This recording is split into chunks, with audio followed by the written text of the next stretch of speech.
Praise the lord. ఈరోజు మనము William Carey machinery గురించి మనం తెలుసుకుందాము.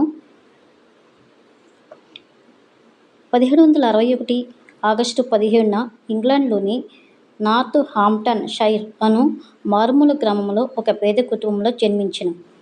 తన 12వ ఏట చదువు ఆపివేసి మొదట వ్యవసాయం, తరువాత పాత చెప్పులు కుట్టే పనిచేసేవాడు.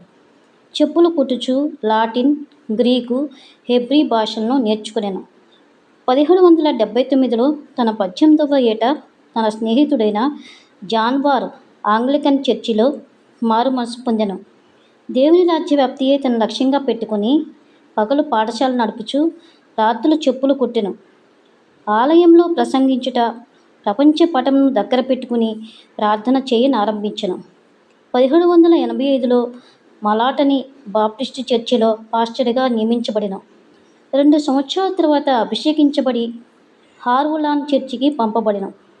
నార్త్ హాంప్టన్ అసోసియేషన్ మిషన్ సభ్యుడిగా ఉండి అన్యులకు సువార్త అందించే ప్రక్రియ గూర్చి నాయకులతో చర్చించెను.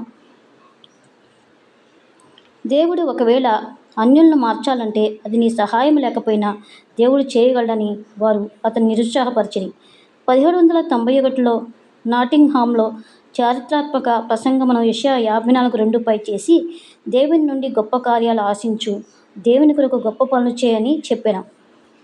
జాన్ థామస్ అంతకుముందే బెంగాల్లో బాప్టిస్టు తరపున సేవకు వెళ్ళి తిరిగి వచ్చేస్తున్నందుకు తన సేవా దర్శనం భారతదేశంపై పడింది. ఇంగ్లాండ్ సంఘంలో ఎవరూ భారతదేశమునకు సేవ చేయుటకు వెళతారని పిలువనివ్వగా యవనస్తుడైన విలియం కేరీ లేచి నేను వెళ్తానని చెప్పినప్పుడు అందరూ నమ్మలేదు, ఇది అసాధ్యం అనుకున్నారు. కేరీ ఇండియా వచ్చినప్పుడు గంగానదిలో పిల్లలను బలివ్వటం, సతీ సహగమనం, కుష్టు వ్యాధిగ్రస్తులను అంటరాని వారిగా చూడటం ఇవన్నీ తీవ్రస్థాయిలో ఉన్నవి. వాటిని రూపుమాపాడు. బాప్టిస్టు సొసైటీతో కలిసి పనిచేయడానికి ఇష్టపడి 1793 జూన్లో ఒక డచ్ దేశపు ఓడలో ప్రయాణమై నవంబర్ 11న కలకత్తాకు చేరాడు. కొంతకాలానికి తన ముద్దుల కుమారుడు పీటర్ చనిపోయాను. క్రైస్తవ స్నేహితులు ఎవరూ లేక ఒక్కడే అనేక శ్రమలను ఎదుర్కోవలసి వచ్చెను. క్రొత్తగా ఇంగ్లాండ్ నుండి విలియం వార్డ్, జాషువా మార్ష్మన్ మిషనరీలు వచ్చిరి. కేరీతో కలిసి కలకత్తాకు సమీపంలో ఉన్న సిరంపూర్లో బస చేశాను. ఈ ముగ్గురికి సిరంపూర్ ట్రయో అనే పేరు కలదు.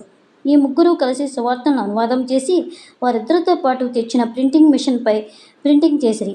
7 సంవత్సరాల కృషి తర్వాత కృష్ణపాల్ అనే వ్యక్తిని ప్రభువునొద్దకు నడిపించి గంగానదిలో బాప్తిసం ఇచ్చెను. 1803లో 25 మంది, 1825లో 700 మంది భారతీయులు బాప్తిసం తీసుకున్నారు.